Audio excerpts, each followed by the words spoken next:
Hi everyone, it's Nadia with Now What. I am super excited today because I am here in beautiful Squamish, BC with Candice Drouin, who will introduce herself in a minute, but I'm so excited to hear her perspectives on conflict in sport. Candice has had a phenomenal career as both an athlete, a coach, and an administrator, and has lots of great ideas that she's going to share with us today. So welcome, Candice. Thank you so much. Thanks for coming up to Squamish. I'm so excited to be here.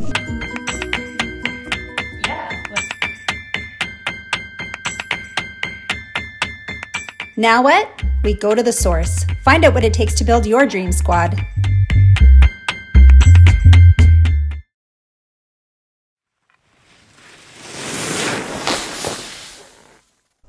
I grew up in Banff, Alberta. I haven't been in Squamish all my life.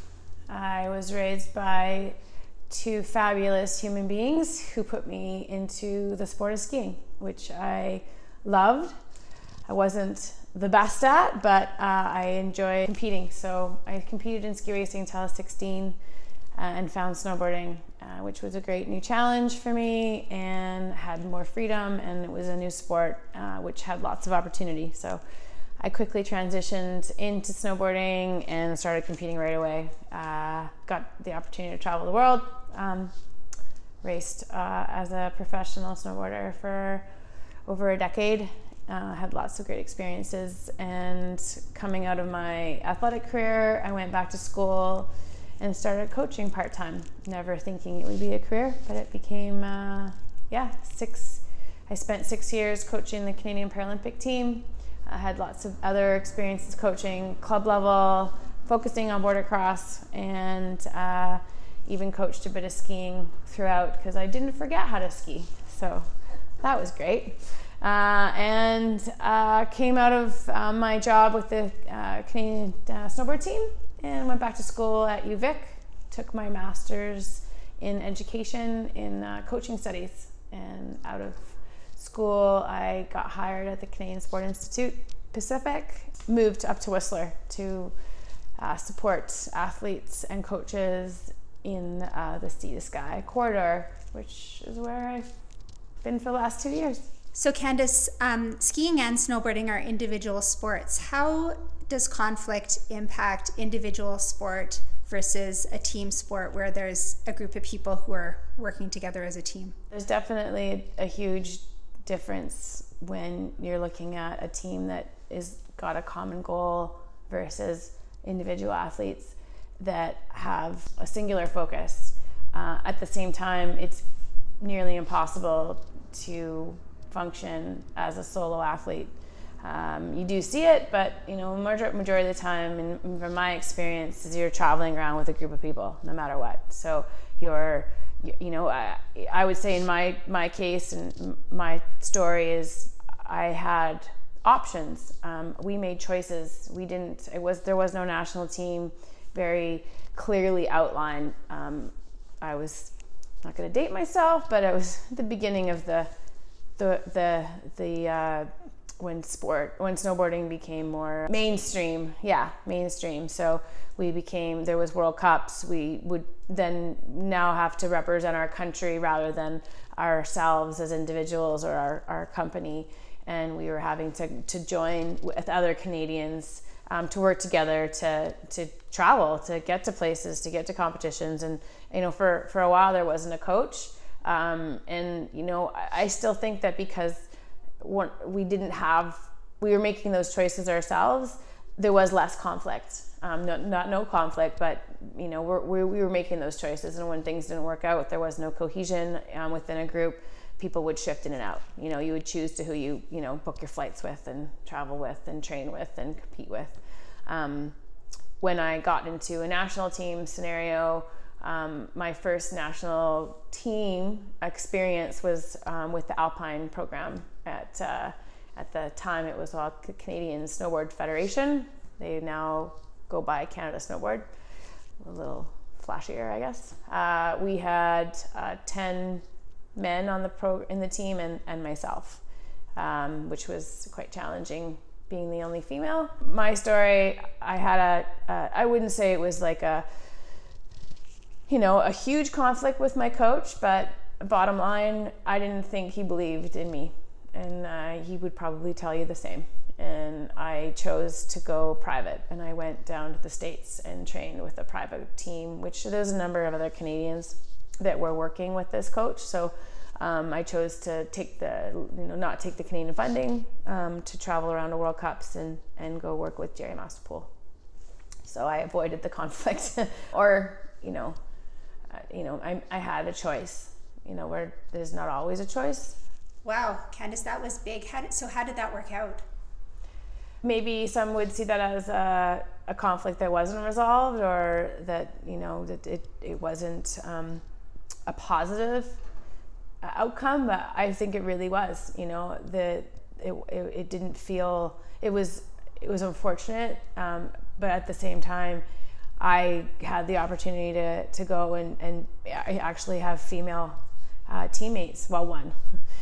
Don't get ahead of myself here.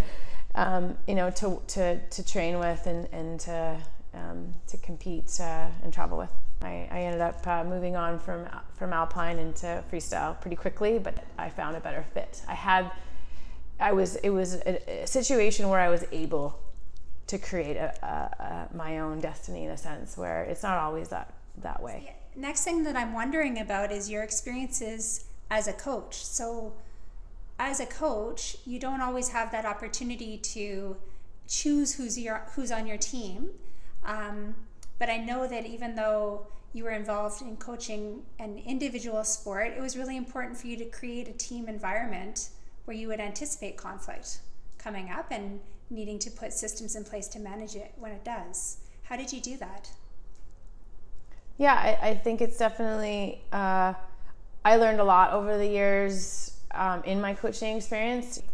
Two good stories that I think can articulate how I chose to try and create some cohesion. I think when you look at, like you're saying, a team environment that's more dictated in the sense that we didn't have an option. We had this set group of individuals that were all competing.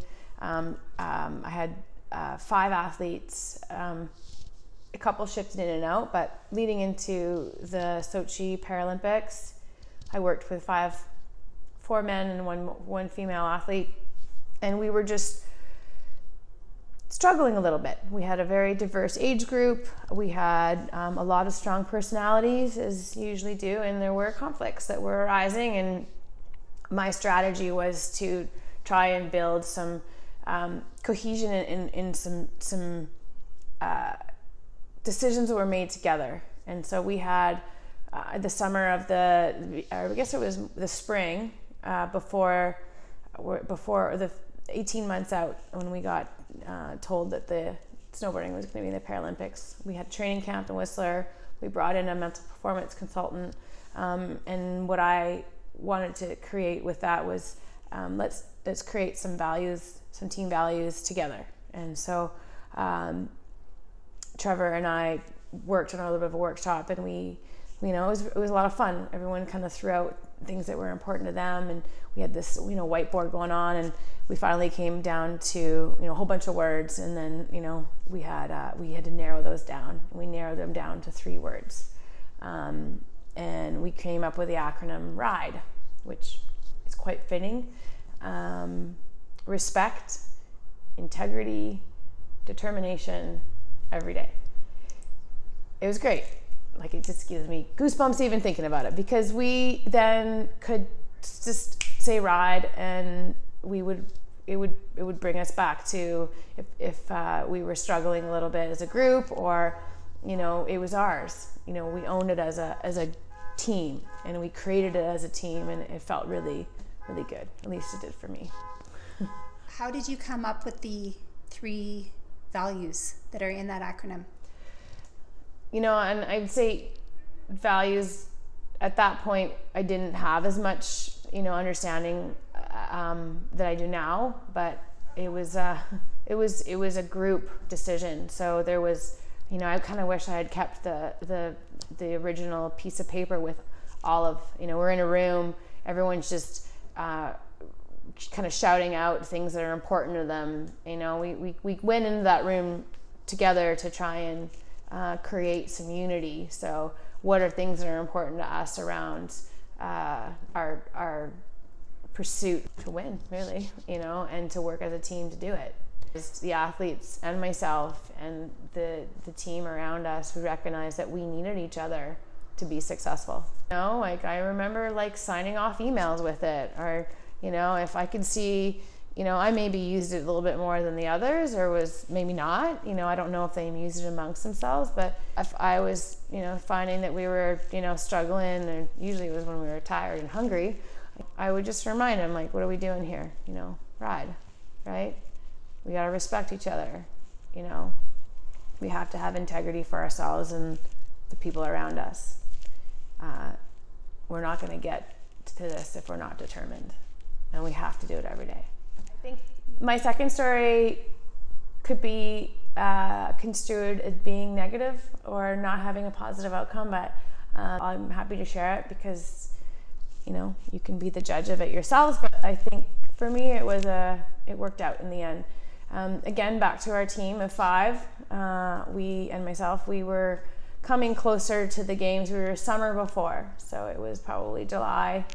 I'm not going to do the math, but you know, half a year out, and we were back in Whistler, and we had a training camp, and, you know, again, we had a lot of personalities that were strong, and one of the individuals on the team who, you know, we had been working together for over 5 years at this point, just something shifted. And I remember actually, like, literally waking up in the middle of the night and having this thought, he doesn't trust me. And it was the first time I'd really felt it, and I had to get clear if that was true. I'd sat down and I brought him in to kind of figure out what we were going to do with the decision, what options there were, because it wasn't working. It wasn't working for the rest of the team. You know, there was conflict amongst just, you know, and to me, I figured it out. It was all based on that one idea I had, that, you know, if he doesn't trust me. And sure enough, he was able to look me in the eyes and tell me he lost trust in me, basically, because he had trusted me, and it was okay. And we came up with a solution where he had the opportunity to have his own coach.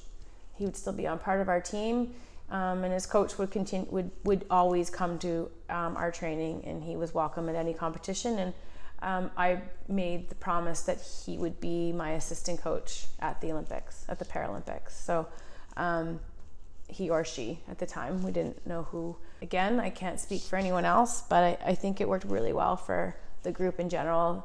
That athlete was able to go on and work with someone that he was able to put his trust into, and, you know, work towards his goal of achieving the success he was looking to have. And then the group of us were able to get back to the root of our cohesion and our working together for our common goal of you know, individual success, but doing it collaboratively together. So yeah, it doesn't always work out in the way that you predict it's going to work out at the beginning of a season or at the beginning of a process. And what I love about that story is that there was honesty and there was enough respect between the two of you that you had that conversation. You had transparency. You had a really hard conversation by the sounds of it, and together you figured out a way to manage it. While he may not have trusted me, I think he still valued me, and I valued him very much and wanted to see him succeed. So I think, to me, it goes back to, I've got kind of 3 main roots of how I create space within a team of people. I think connection is really important. You know, if you're not connected with the people around you, you can't know who they are. I think communication is huge, and communication is not just, you know, it's not just a word. You have to create a space around it, and you have to create.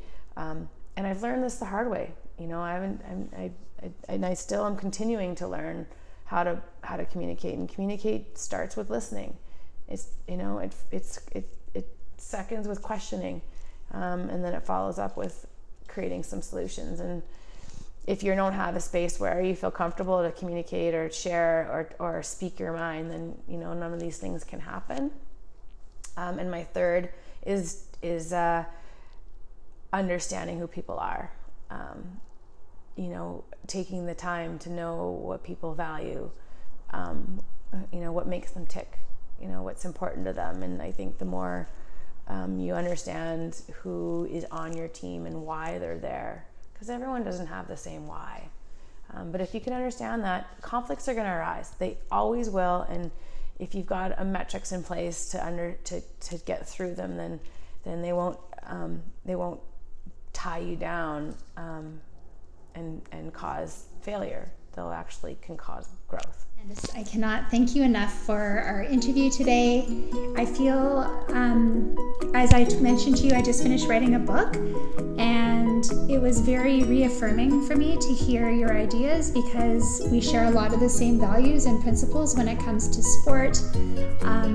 Myself as a social worker and yourself as an athlete and a coach, and it was very inspiring for me. So I want to thank you for inviting me into your home and into your community and sharing that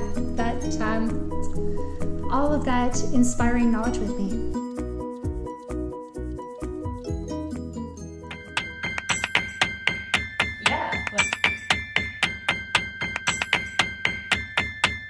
If you like this video, please let me know by liking it below, subscribe, and share it with your squad.